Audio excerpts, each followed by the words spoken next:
The repeater ships in a large shipping container, but you don't need that for use in the aircraft. To use it in the airplane, all you need to do is lift it up and out of the case.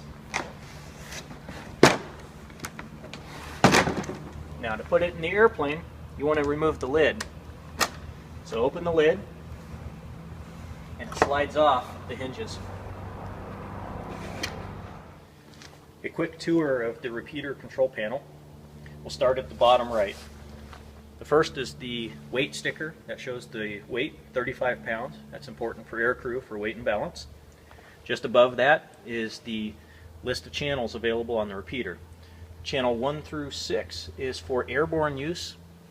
Channel 7 through 12 is ground use only. The channels repeat themselves, but the ground use channels transmit more power. You don't want to use those in the air. Just above the channel list is a momentary toggle switch. When pushed up, it's a push to talk. When pushed down, it resets the power on the repeater. It's a momentary switch, so you cannot inadvertently leave it in the wrong spot. It won't let you. Just above that is a power and transmit light. Moving over, there is a data port for programming the repeater. Most people won't need that. Just below that is the DC, or direct current, power connector. Below that is a power connector for AC power, where you can just plug it right into a wall outlet. The only other thing for aircrew to be aware of is the antenna connection, and you use that to connect to this antenna port to the antenna jack on the right rear passenger seat in the airplane. If the repeater is used for ground use, you can also connect that to any other external antenna. Back up to the top, behind the antenna connection box, is the channel selector. And it's just simply numbered 1 through 16. Of course, the first 12 channels are the only ones that will do anything. And you simply rotate the dial to the desired channel. In this case, you can see the repeater has been placed in the baggage compartment, just behind the right rear passenger seat. The cables are just long enough to reach between the seat and the airframe over to the power and antenna connectors on the right rear passenger armrest. The positioning of the repeater, as compared to the mission observer seat, as well as the airbag on the seat belt in the back, are all considerations for your decision whether to place the repeater in this seat.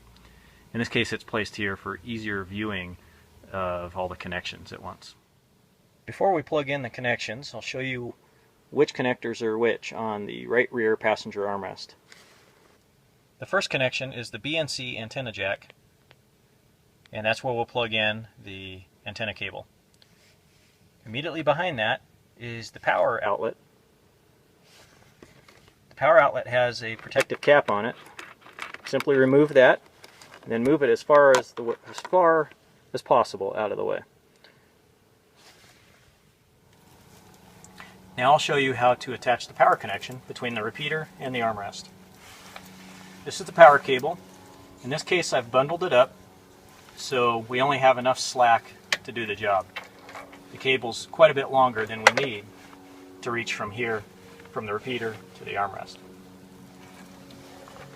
Attach the coaxial version of the power cord to the DC power outlet on the radio.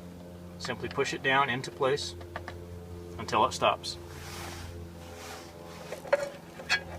In this case, I'm going to tuck the remaining cable out of the way, and then I'm going to attach the power connector, the other end of the power connector, to the power outlet on the passenger seat armrest.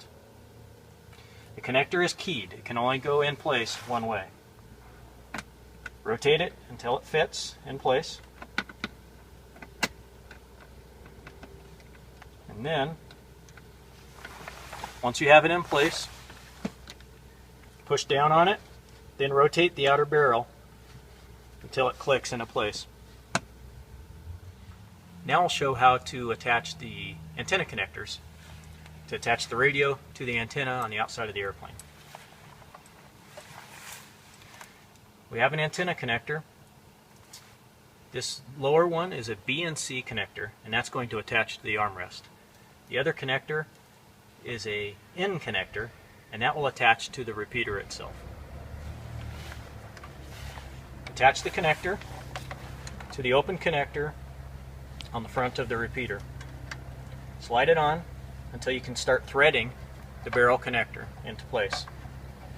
You'll cinch that down until the connector stops turning.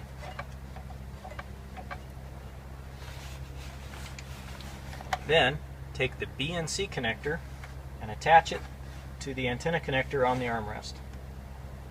Simply rotate it into place, push it down, and rotate the connector until it clicks. Then move the cables out of the way. Now that the connectors are all in place, I'll demonstrate how to operate the repeater. Once the avionics are powered on, there's two more switches you need to turn the repeater on. They're located on the bus just below the Technosonics aircraft radio. Two switches have to be powered on to make the repeater work. The first is the Mission Master. Push that up to turn it on. The second one is the aft accessory outlet switch. That directs power to the power outlet on the right rear passenger armrest. Once that's turned on, the repeater will turn on. There's no power switch on the repeater itself. The repeater is currently set up to transmit and repeat on R70. To test this, I'm going to set the Technosonics aircraft radio to channel 9, which matches R70 and the plug. To change the channel, I press the channel button followed by the channel number, in this case 009er. Enter. Another important factor, if we're going to talk through the repeater using the aircraft radio, make sure that the power selector is set to low power. If you're set to high power, you'll have trouble. Now I'm going to test the repeater to make sure it's functioning. I'm going to transmit on R70, and when I'm done transmitting, we should see the receive light come on, indicating that we are receiving a signal. This is testing. Over. See the receive indicator light come on, indicating that we are dialed to the proper channel and the repeater is working. Earlier, I mentioned the power and transmit light on the repeater. Now when I transmit, you'll notice that the light will change color. Testing. Over. You'll notice the light changed from green, indicating the power is on, to red, indicating that it's receiving or transmitting. This is testing. Out.